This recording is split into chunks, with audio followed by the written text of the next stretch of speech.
A Bíblia diz, no livro de Gênesis, no capítulo 32, nos versículos de 1 a 32. Também Jacó seguiu o seu caminho, e anjos de Deus foram encontrar-se com ele. Quando Jacó os viu, disse: Este é o acampamento de Deus. E deu àquele lugar o nome de Maanaim. Muito importante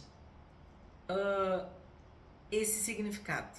Maanaim. Aqui tem uma preciosidade para nós. Aqui tem algo espiritual bem forte. Esse acampamento de Deus, né, que ele chamou o nome de Maanaim, no hebraico, no original, significa dois campos, dois acampamentos ou dois bandos, dois grupos, como se fosse homens e anjos, dois exércitos, o exército celestial e o exército da terra. Você entende? Nós estamos aqui, nós somos filhos e filhas de Deus, mas existem anjos, 2/3 de anjos que estão conosco, que nos guardam, que nos protegem, que ministram, labaredas de fogo, anjos com espadas poderosas de fogo que guerreiam as nossas guerras, coisas que nós nem ficamos sabendo, livramentos que vão adiante de nós.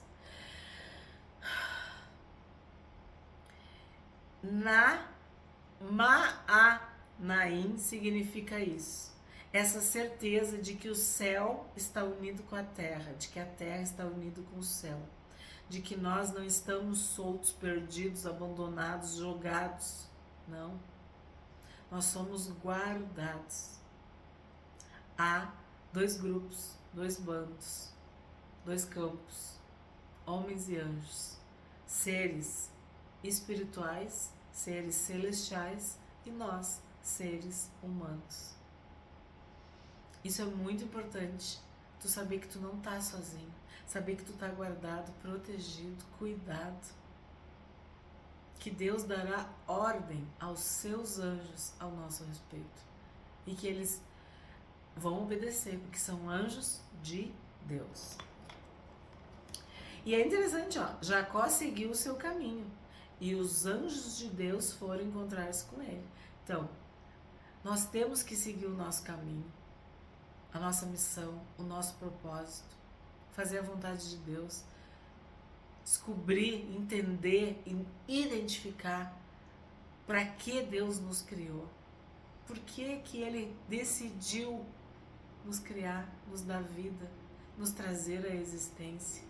Se tu descobrir o teu propósito, a tua missão, a tua função, o teu caminho, pode ter certeza, os anjos de Deus vão se encontrar contigo, vão te guardar, vão te abençoar, vão adiante de ti. Tu não estarás sozinho, desamparado. Quando o Senhor Jesus foi impelido pelo Espírito Santo para o deserto para ser tentado, 40 dias e 40 noites, quando ele teve fome, né, o próprio diabo, Satanás, apareceu para ele. E nós vimos que Jesus respondeu com a palavra de Deus, está escrito, e ele venceu as tentações com a palavra de Deus. E quando ele foi vitorioso, os anjos de Deus vieram e o serviram. Então, isso é um sinal, é um indicativo, é uma certeza, é uma convicção para nós, de que nós temos a vitória e temos o apoio, a ajuda desse bando, desse grupo, dessa turma celestial. 3. Então Jacó enviou mensageiros adiante de si a Esaú, seu irmão, a terra de Seir, território de Edom. Então, se tu caiu de paraquedas, se tu não tá sabendo o que a gente está falando, nós estamos estudando Gênesis, estamos no capítulo 32 e Jacó está retornando para a sua terra natal. Só que lá tem seu irmão Esaú.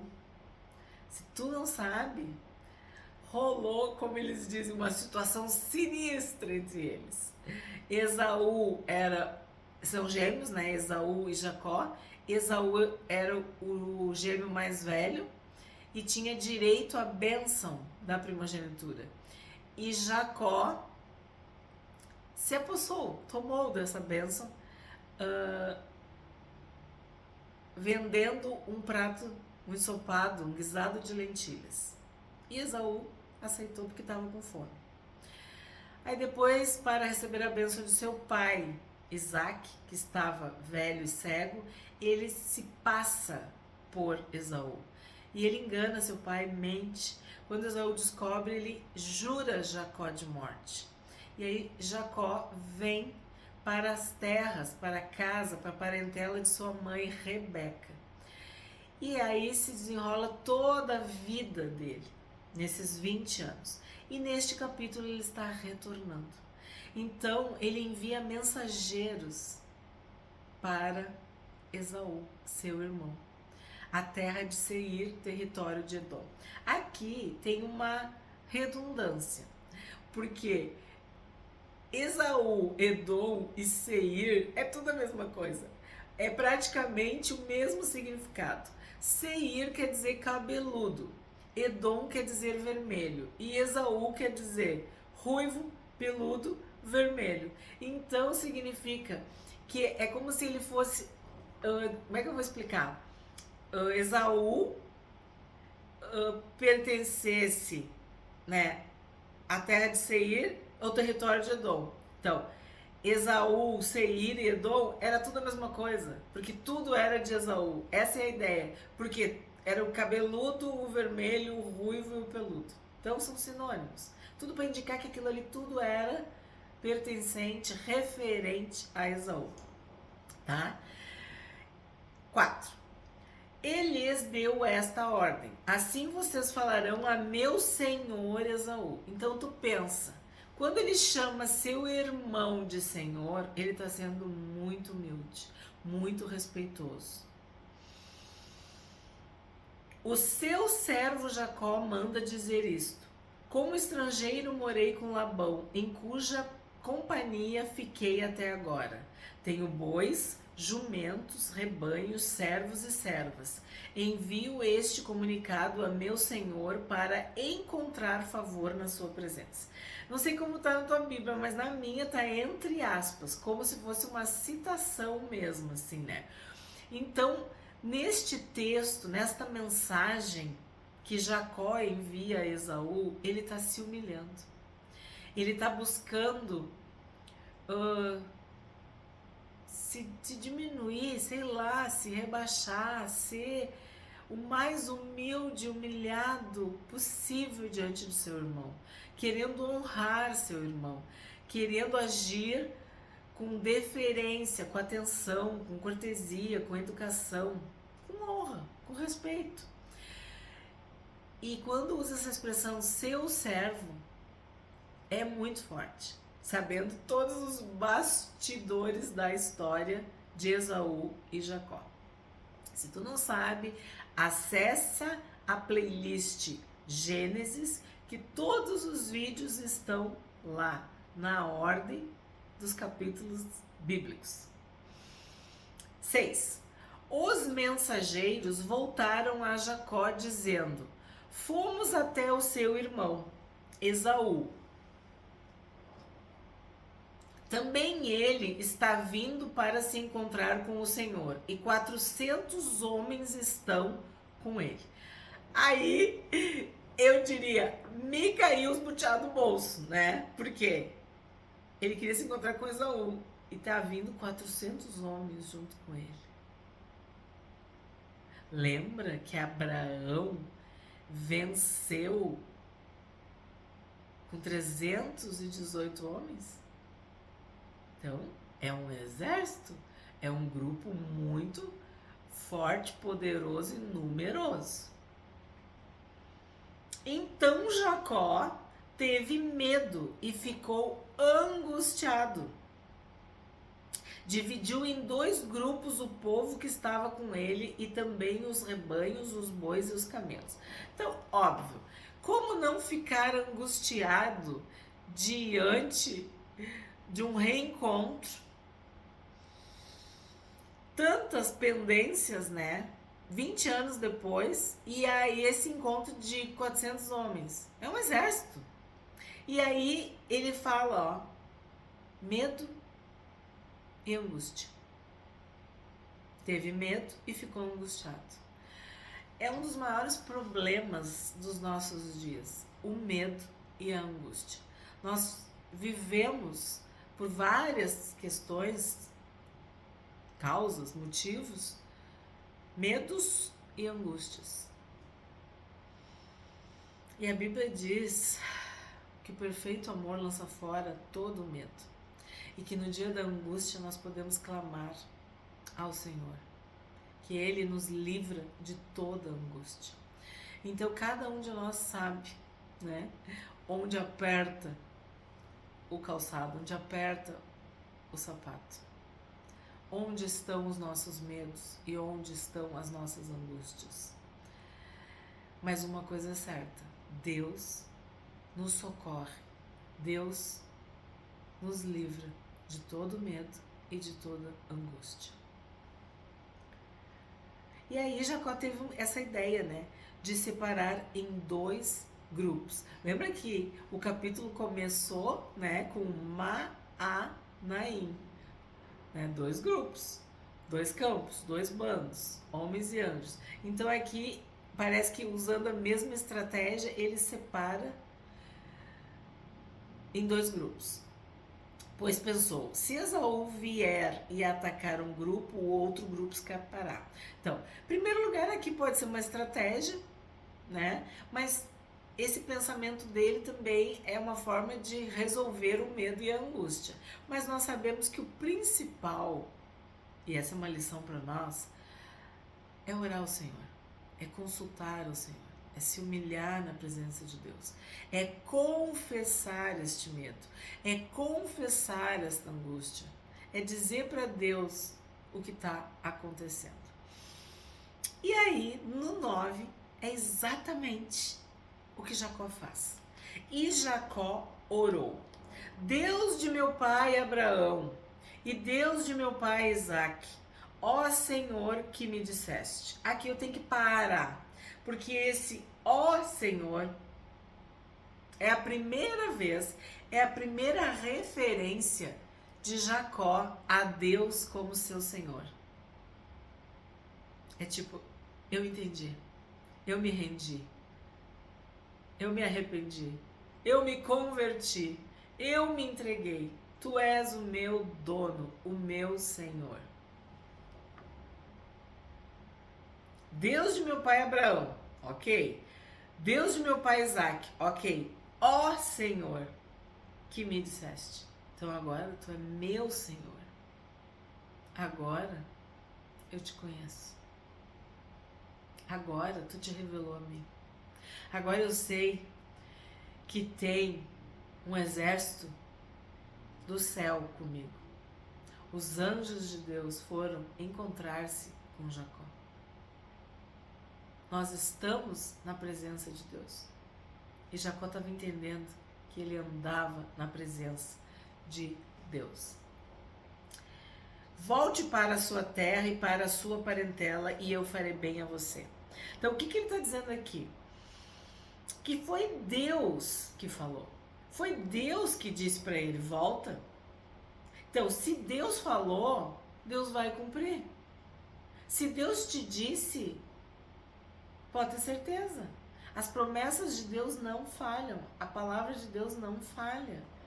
Então, ele está dizendo para Deus que ele acreditava no que Deus tinha falado para ele.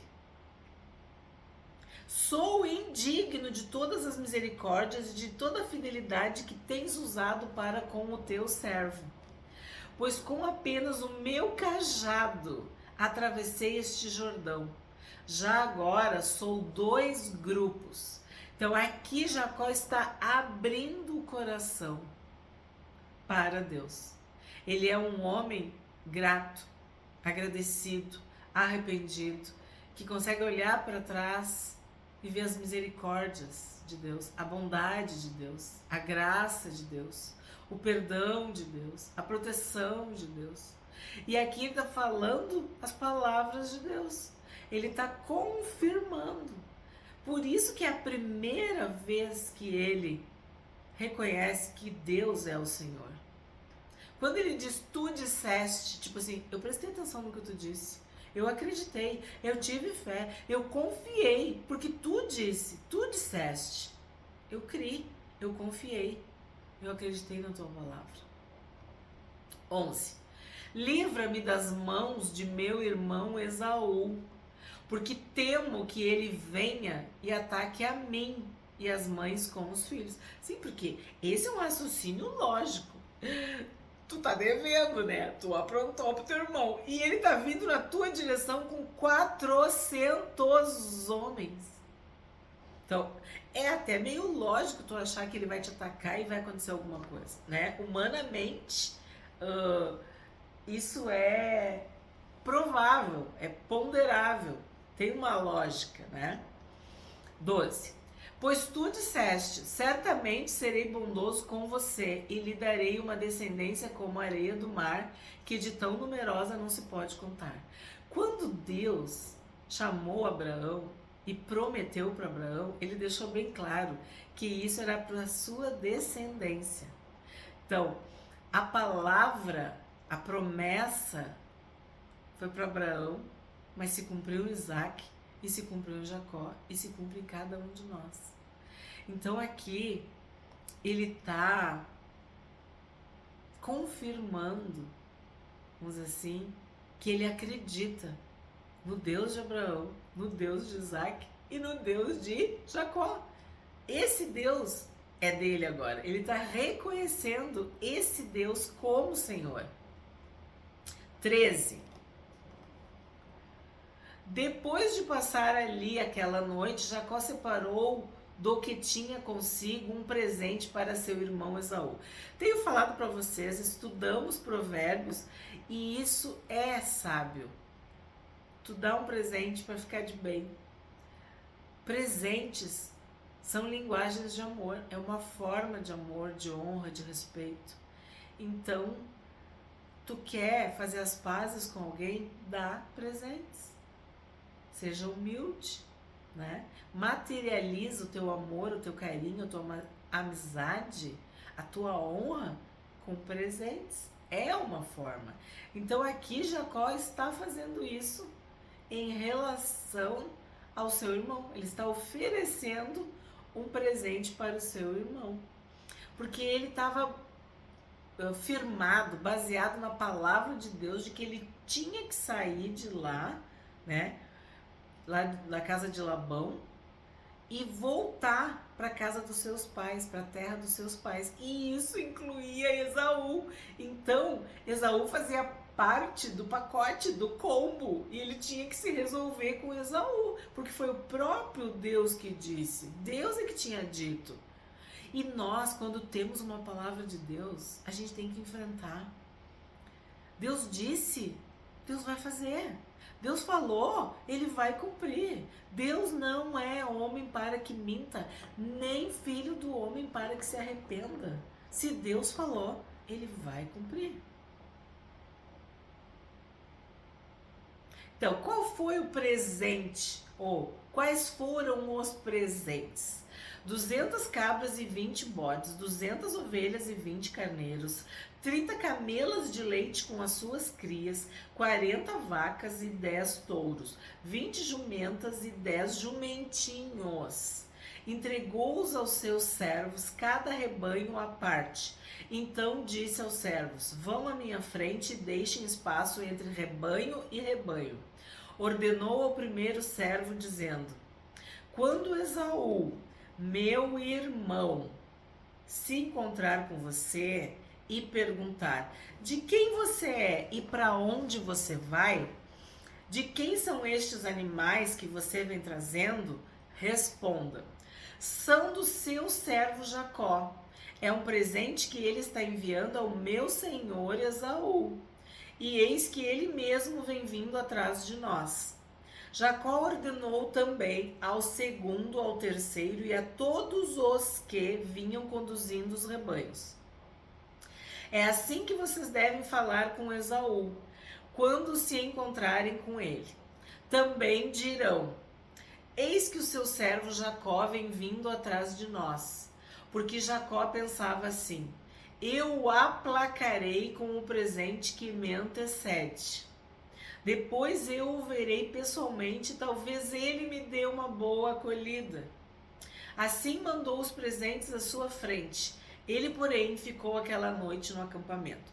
Então foi uma estratégia de Jacó, foi uma sabedoria que sim, ele estava usando a razão aqui, pensando. E sim, eu já disse, tá na Bíblia tu dar presentes, né? Quando o Senhor Jesus nasceu, ele recebeu presentes.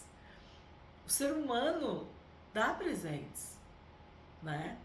É uma forma de amor, de carinho, de amizade, de reconhecimento, de respeito, de honra. Então, não, o que ele está fazendo não está errado, mas a gente sabe que não basta só isso, né?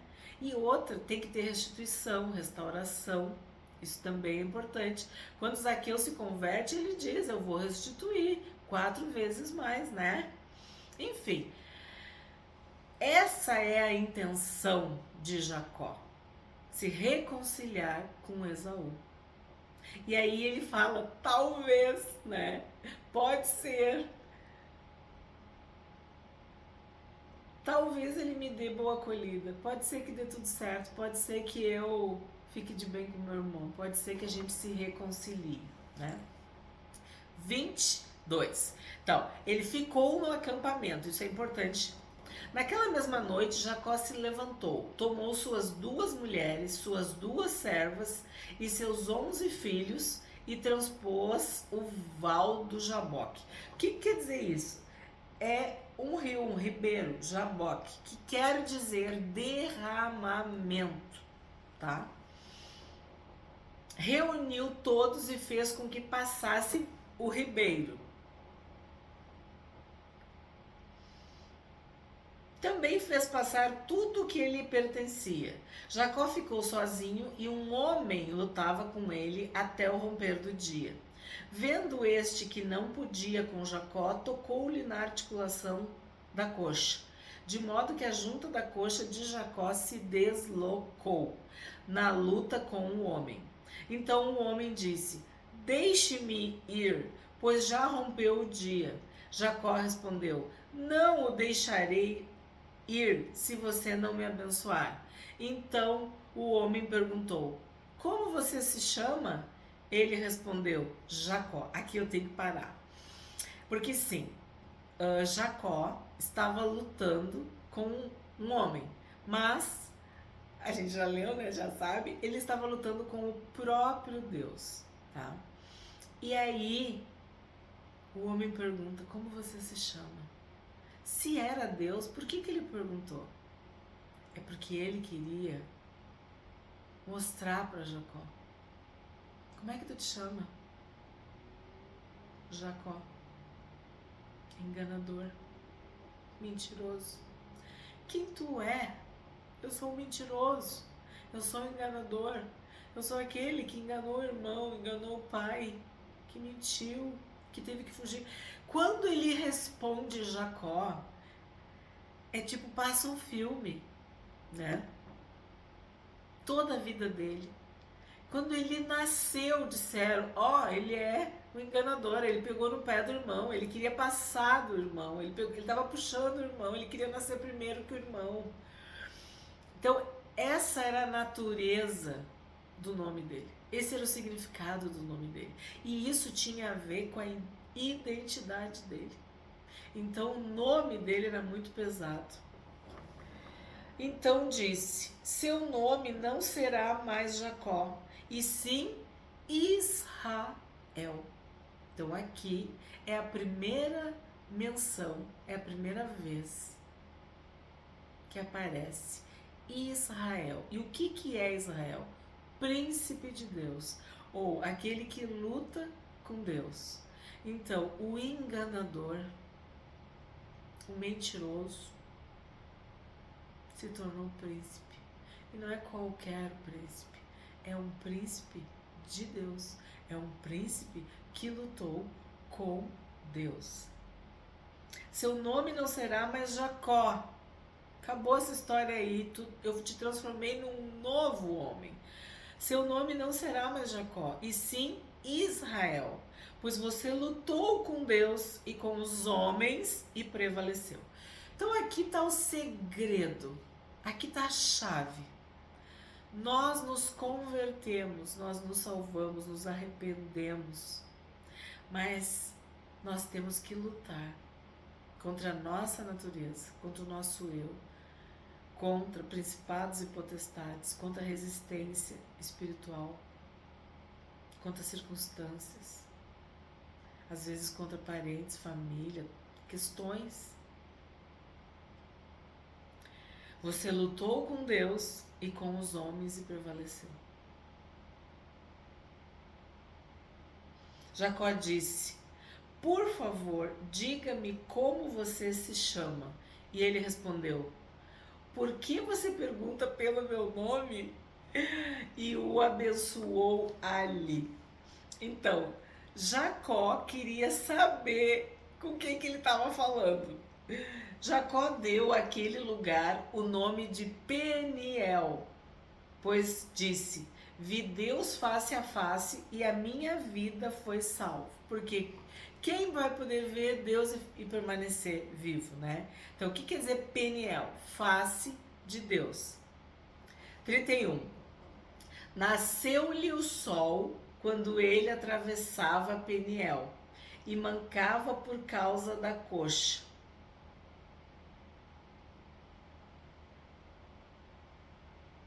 Por isso os filhos de Israel não comem até hoje o nervo do quadril na articulação da coxa, porque o homem tocou a articulação da coxa de Jacó no nervo do quadril. Vamos retomar ali, ó. Vendo este que não podia com Jacó, tocou-lhe na articulação da coxa, de modo que a junta da coxa de Jacó se deslocou na luta com o homem. Então, essa questão da coxa é, vamos dizer assim, um golpe, uma forma de deslocar, de tirar o apoio, de enfraquecer o adversário? Sim, fisicamente, né? Tanto é que ele ficou mancando, mas lembra do juramento que o servo fez com Abraão quando foi buscar a esposa para Isaac? Lembra? Embaixo da coxa? Tem também isso da palavra, porque era isso que pegava, era isso que estava faltando, era isso que derrubava Jacó. Falar uma coisa e fazer outra. O juramento, a fidelidade, a integridade, a verdade no íntimo. Cumprir o que fala. Porque assim como Deus é fiel, é íntegro, é santo, é perfeito, é correto, nós, seus filhos e filhas, devemos buscar em Deus esse sim, sim e esse não, não. Essa verdade no íntimo. Essa capacidade de ser fiel, de ser verdadeiro, de ser honesto. Então também tem esse caráter, né? De intimidade, de verdade, de palavra, de sofrer o dano, mas não mentir, sofrer o dano, mas não enganar, sofrer o dano e permanecer fiel, perseverar. Muito interessante. Então, o que acontece aqui? A gente vê que Jacó se encontra com Deus e ele deixa de ser Jacó e se torna Israel. Nós vemos um homem lutando contra o seu próprio irmão dentro do ventre da sua mãe, no útero de Rebeca, Jacó já lutava com Esaú. Por isso ele nasceu agarrado no pé do irmão. Já começou ali. Lutou contra si mesmo. Ele era um homem pacato, liso, né? Caseiro, que habitava em tendas, que temia seu pai, era o preferido da mãe, admirava, mas também temia seu irmão. A identidade dele cresceu ouvindo que ele era mentiroso, enganador, que ele quis suplantar, superar, passar a perna, pegar no pé do irmão. Ele teve que fugir da sua casa, do pai, da mãe, do irmão, de tudo. Sofreu nas mãos do sogro. Amou Raquel, não pôde casar com Raquel, teve que casar com a Lia para depois ter Raquel, teve que trabalhar. Ele lutou contra seus limites. A gente viu no outro capítulo, era frio, era calor, era geada, era sol, era prejuízo. É um homem que venceu, que lutou, que carrega no corpo as marcas dessa luta, dessa batalha, dessa renúncia, desse sacrifício. Ele queria ser abençoado desde o ventre. Ele queria a bênção. Ele queria se encontrar. Mas a maior bênção era Deus. E aqui ele encontrou a bênção. Não vou te largar enquanto não me abençoar. E ele não só é abençoado, quanto transformado. Ele não só é abençoado, como ele é feito um novo homem. Ele se torna Israel. E aquela palavra que foi liberada para o avô dele, aquela promessa que foi dada para Abraão, para Isaac, agora se cumpre em Israel. E em cada um de nós que faz, que forma esse Israel espiritual. Cada homem, cada mulher, cada filha de Deus que se converte, que reconhece Deus como Senhor, que reconhece Jesus como Salvador, como o único e suficiente Salvador. Enfim, a gente vê a história de um homem vitorioso, que venceu, que prosperou, que enriqueceu, mas que acima de tudo que se salvou, que foi transformado, que foi perdoado, que foi redimido, que foi santificado, aperfeiçoado. Muito lindo este capítulo, emocionante, o capítulo 32 de Gênesis. Se tu gostou, curte, comenta e compartilha. Se tu não for inscrito no canal, a Bíblia diz, eu te convido a te inscrever.